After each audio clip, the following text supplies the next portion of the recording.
VBG Ramji ಯೋಜನೆಯನ್ನ ಖಂಡಿಸಿ ದಾವಣಗೆರೆಯಲ್ಲಿ ಪಾದಯಾತ್ರೆಯನ್ನ ಕೈಗೊಳ್ಳಲಾಗಿದೆ. ಸಂಸದೆ ಪ್ರಭಾ ಮಲ್ಲಿಕಾರ್ಜುನ್ ನೇತೃತ್ವದಲ್ಲಿ ಹೊಸ ಕಡ್ಲೇಬಾಳು ಗ್ರಾಮದಿಂದ 5 ಕಿಲೋಮೀಟರ್ ವರೆಗೆ ಪಾದಯಾತ್ರೆಯನ್ನ ಮಾಡಲಾಗ್ತಾ ಇದೆ.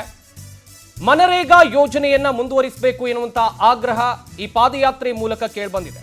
ಹೊಸ ಕಡ್ಲೇಬಾಳು ಗ್ರಾಮದಿಂದ 5 ಕಿಲೋಮೀಟರ್ ವರೆಗೆ ಒಂದ್ ಕಡೆಯಲ್ಲಿ ನರೇಗಾ ಯೋಜನೆಯನ್ನ ಮುಂದುವರಿಸಬೇಕು ಎನ್ನುವಂತ ಆಗ್ರಹ ಕಾಂಗ್ರೆಸ್ ವತಿಯಿಂದ ಕೇಳಿ ಬರ್ತಾ ಇದೆ.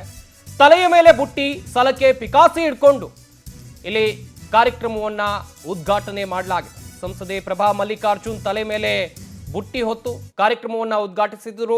ಸಾಕಷ್ಟು ಕಾಂಗ್ರೆಸ್ ಕಾರ್ಯಕರ್ತರು ಇಲ್ಲಿ ಸೇರಿರುವಂತದ್ದನ್ನು ಕೂಡ ದೃಶ್ಯಾವಳಿಗಳಲ್ಲಿ ನೋಡ್ತಾ ಇದ್ದೀರಿ. ಕೇಂದ್ರ ಸರ್ಕಾರ ಮಹಾತ್ಮ ಗಾಂಧಿ ರಾಷ್ಟ್ರೀಯ ಗ್ರಾಮೀಣ ಉದ್ಯೋಗ ಖಾತ್ರಿ ಯೋಜನೆಯನ್ನ ದುರ್ಬಲಗೊಳಿಸಿ ವಿಬಿಜಿ ರಾಮ್ಜಿ ಕಾಯ್ದೆಯನ್ನ ತರೋಕ್ ಹೊರಟಿದೆ ಎನ್ನುವಂತ ದೊಡ್ಡ ಮಟ್ಟದ ಆಕ್ರೋಶ ಇಲ್ಲಿ ಕಾಂಗ್ರೆಸ್ ನಾಯಕರಿಂದ ಕೇಳಿ ಬರ್ತಾ ಇದೆ.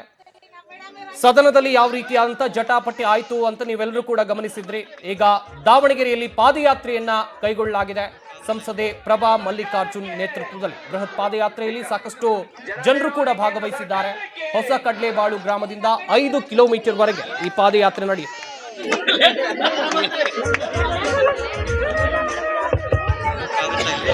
ಸರ್ಕಾರಕ್ಕೆ ಜನವಿರೋಧಿ ಕೇಂದ್ರ ಸರ್ಕಾರಕ್ಕೆ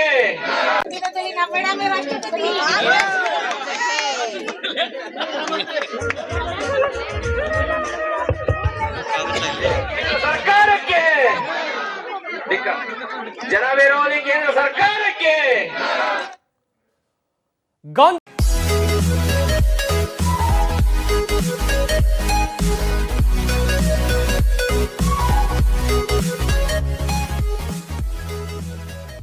ಪೆಡ್ಲರ್ ಜೊತೆ ಕಾಂಗ್ರೆಸ್ ಶಾಸಕ